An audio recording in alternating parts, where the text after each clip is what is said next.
Hey, I got a question on Twitter from Sandy159. She wants to know what's the deal with gastric reflux? What can I do about it? So gastric reflux happens when the stomach, which is like a ball, and the esophagus, which is the swallowing tube that goes down to it, which normally has a kinked relationship, not kinky, but kinked.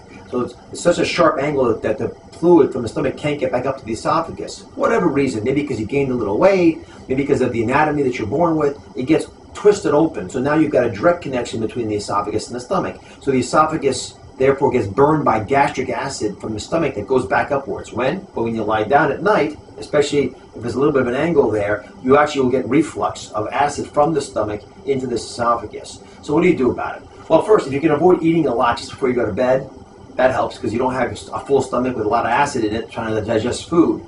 Secondly, don't ever go to an angle where the acid can rapidly flow into the esophagus. Most people say sleep on some pillows. It doesn't work. Guess why? Because within an hour or so you roll off the pillows. So take a couple books, finally a good use for books, put them onto your headboard. That lifts the mattress up a tiny bit, keeps you a little bit of an angle so that stomach-esophagus relationship stays like this. The acid can't come back up into the stomach.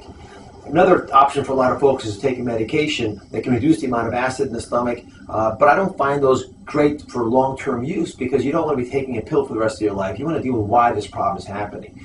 And that's one of the reasons I always tell folks to lose weight, because what often is happening is the stomach is being pulled down by the fat. And when the fat in your belly pulls the stomach down, it opens up that angle, makes it easier for reflux to occur. Weight loss helps that stomach come back up to where it was supposed to be.